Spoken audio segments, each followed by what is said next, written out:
उपाध्याय बाबा हंसत आवत आज का जनता भाई भाई मौन मौले और बाल्टी आंसू लेकर चल कुछ तो बात जरूर हां भंगा रे बड़ी लोड है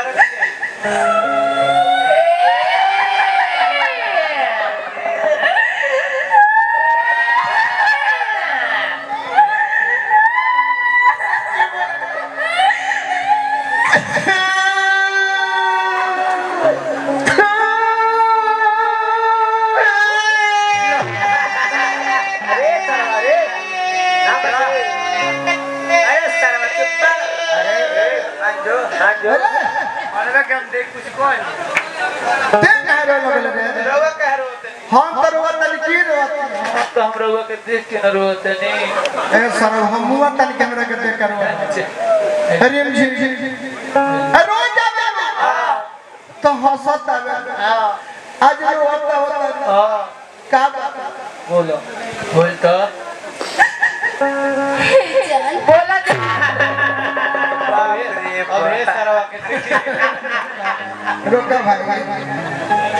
तने हई जान हिट के खाली मुंह देख ले सर लेकिन गपू बुझाला कि माई बोला यहां एक बार में इनका नाच सुनाई आ कितना चाव से एक बेरा कहते के जान तो कहते रे बोला जा अरे हने खाली जन्म ले जा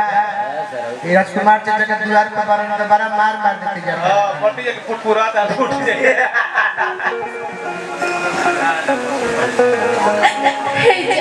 बोला ना जान हमरा बताइए कैसे बताई अरे मुहे से ना बताइबू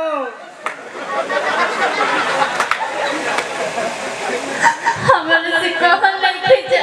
तो उकिल दे हां उ खाई अतना निमन सामान खा लो ए पूरा परिवार हई कहते के गिल ले तो कहते हुए खाई हालांकि मैं झंझट ने के सामने होने के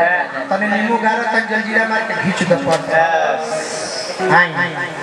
सुंदरी तुम भी ना अरे आओ मेरी सुंदरी इतना प्रेम कहां ब्यास ब्यास में है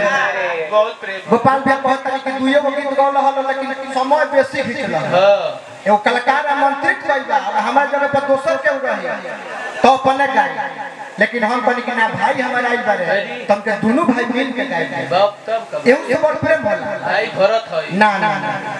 ई कलाकारी में ना होला हलचल में तो होइले नहीं हां बोलो का कहता रू बोला ए जा बोला जान हमार शादी तय हो गइल बा अच्छा हो सके तो हमरा के भूल जाई अरे कैसे भूल जाइयो काहे कि हमार मजबूरी बा कार मजबूरी बा हां तो हेने हमर जरूरी होगा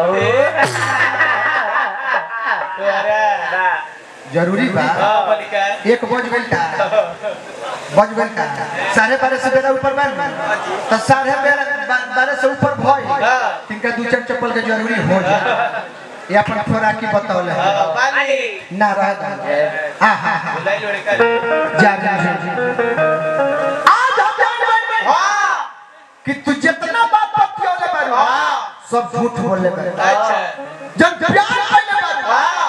लोकल प्यार लोकल हां भाई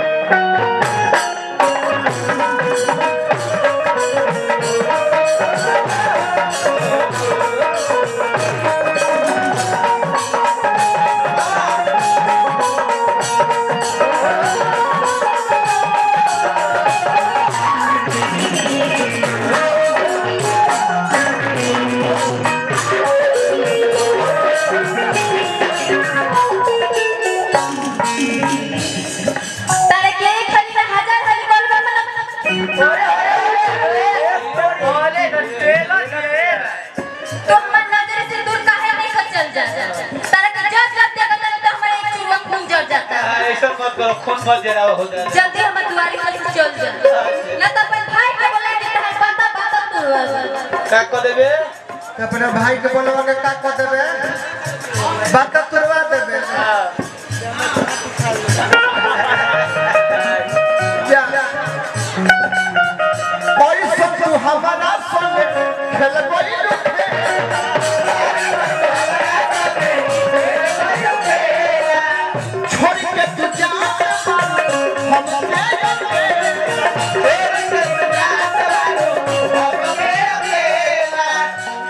जाया